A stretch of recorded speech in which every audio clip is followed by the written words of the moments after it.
strap in, because we're gonna talk about AI. It has some people scared, but is that fear really justified, or is AI just another technical boogeyman like Photoshop was for a long time? I'm Abby Esparza, and I've been creating digital art and content for over 10 years. So I've seen the designer and art community rile into an uproar about a lot of things, but never as much as with AI. And it's almost as exciting as it is scary. Is AI here not to replace designers but superpower them? Or is it coming for our jobs? First, we have to talk about what AI even is. AI isn't new. Google AI has existed since 2016 and has been feeding you recommended videos ever since. But why has it suddenly become the only thing people talk about? Why now? It's mainly because AI has only really now become publicly available and easy to access on a mass scale. And frankly, kind of relevant for designers and artists. Sometimes we only care to know about the things that matter to us.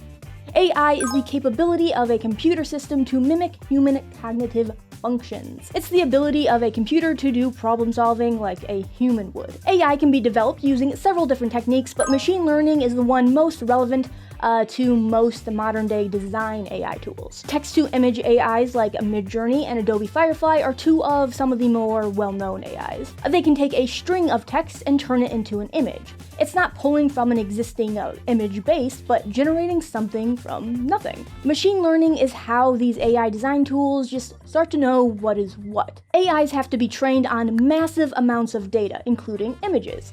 It uses that data to start to identify patterns. So eventually, after enough data, when you say to create Neon Cyberpunk Girl, it begins to know what that should be based on those patterns and the data it was trained on. But then it's about whose data, whose images, what data is being chosen, and what data is being left out. This is where things can either get very interesting or very messy. But you know what? Before we dive into the inevitable dystopian future, let's look at the positives. Asset generation is one of the first things that come to mind, and for obvious reasons. It could just be a mundane object you need, and it's easier to not leave Photoshop just to grab an image of a banana. Or it could be something like using Midjourney to create otherwise very complex environments that would have been hard to find or make yourself. Or maybe you just hate doing backgrounds. I would lie if I said that wasn't me. Using AI image generation tools for asset creation will save you time, especially if you're using it alongside other stock and asset sites. If you can't find something, AI just makes it. If AI can't make it, then you go off and find it. Speaking of assets, all the resources featured today can be found over on Envato Elements. Get unlimited downloads of graphics, photos, fonts, music, and just about everything else, all with super simple commercial licensing. Plus, a no lock-in contract means you can cancel anytime. Go ahead and subscribe with the link down in the description.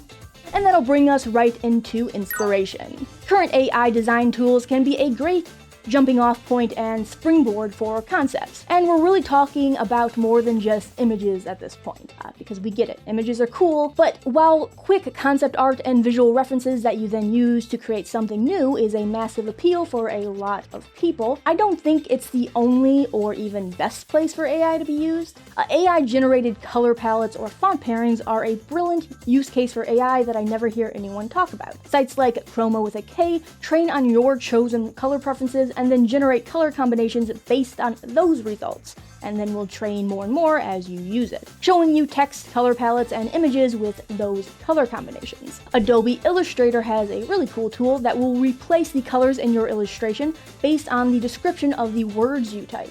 Again, Neon Cyberpunk, Cotton Candy, or Pretty Pastels.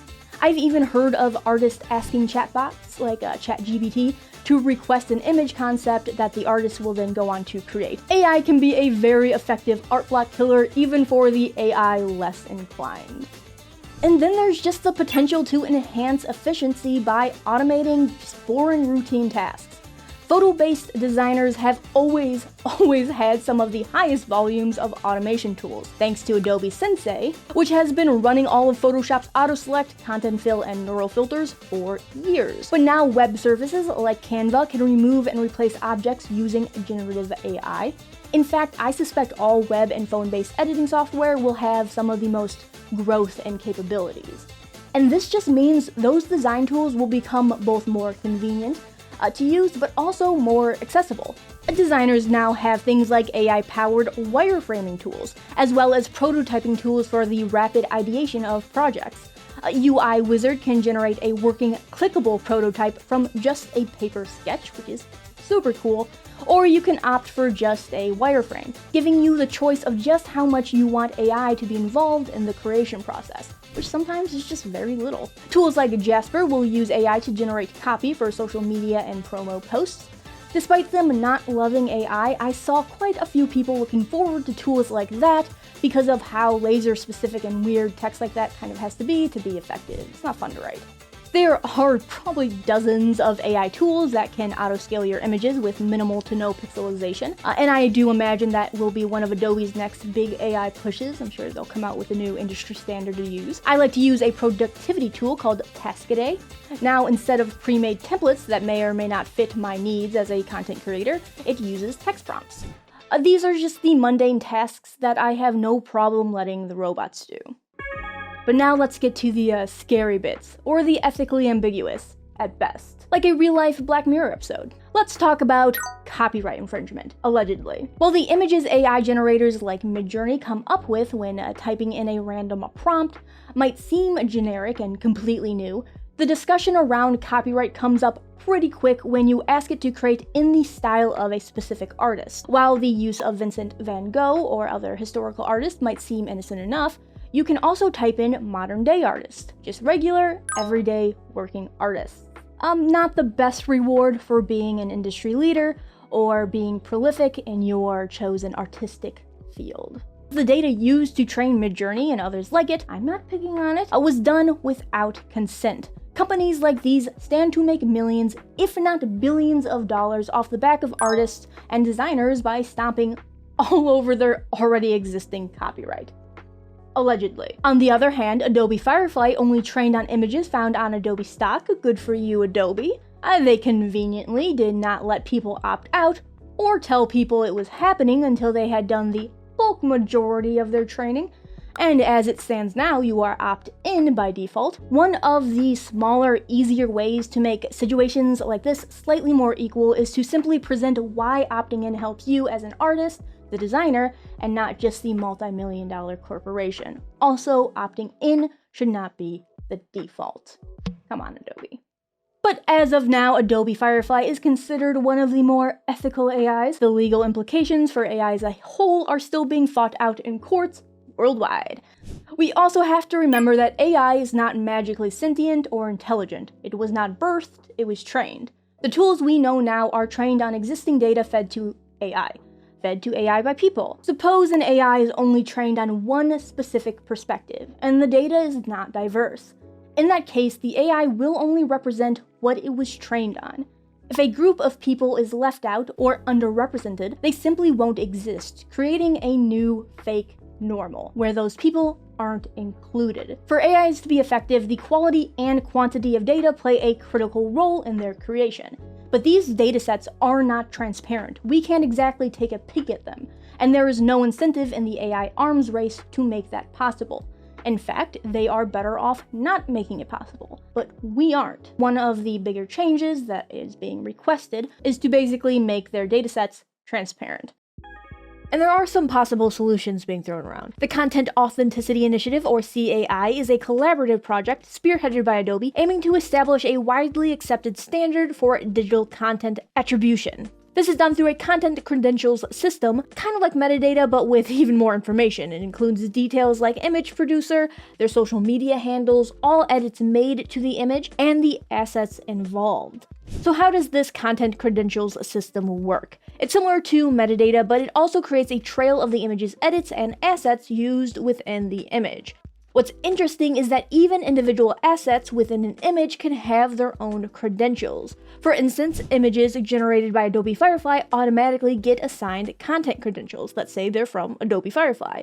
So if we use this image as an asset while editing another image, we can look at the content credentials and see it's listed as an asset with its own content credentials. That will tell us its origin is indeed Adobe Firefly.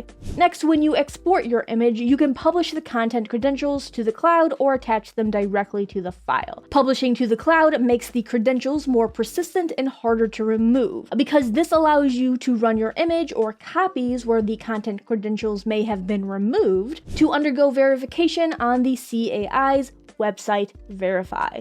If an image is submitted to Verify and there's a match, the content credentials will be retrieved. I exported the image below, connected the content credentials to the cloud, took a screenshot, and then ran the screenshot through the Verify site. It found my original image and displayed the original content credentials for it. We can also look at the lens flare assets credentials.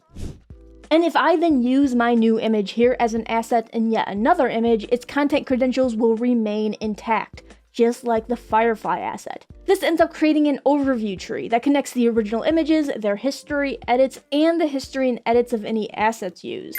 And this kind of comprehensive approach addresses both artist attribution as well as some transparency issues in regard to AI assets. Can AI work for designers? Yes, of course. It can work incredibly well for designers. That's where all the excitement is. Generating color stories, font pairings, wireframes, or text layouts, the boring stuff we don't want to do. The outsourcing of menial tasks like removing objects from photos, upscaling, and color correcting. Adobe Firefly's ability to expand images is by far the application I'm most interested in when it comes to generative image AI tools. So excited about that. Or even the fact that current AI made the tools we already use that much better, and will continue to get better, and more accessible thanks to sites like Canva. But should we fear it? AI is as useful as it is exciting as it is troubling. Or the current state of it, at least. I wish I could dive headfirst into AI, full throttle. But the ethical implications exist whether we ignore them or not, or if we find them inconvenient. Some of the ways AIs are trained are egregious. Some of the ways AIs are marketed are disingenuous. And because of that, I'm very uncomfortable using any image-based design AIs in my work and choose not to. And very minimally text-based AIs. But while the cat is already out of the bag and things are being addressed a little late, they are at least being addressed. Ultimately, I think the design world with ethical AI can and will eventually exist. And I certainly do not demonize the people who use it in its current state right now. That whole side of the conversation is incredibly unproductive. I'd love to know your opinions in AI and design though. Are you using it or not? And if not, then why? Or check out some of the other videos that Environmentalist has to offer. If you liked this video, consider giving us a like and even subscribing if you still need to, and remember to click the little bell icon to be notified of all new videos including tips, tricks, and tutorials. Happy designing, don't let the robots get you.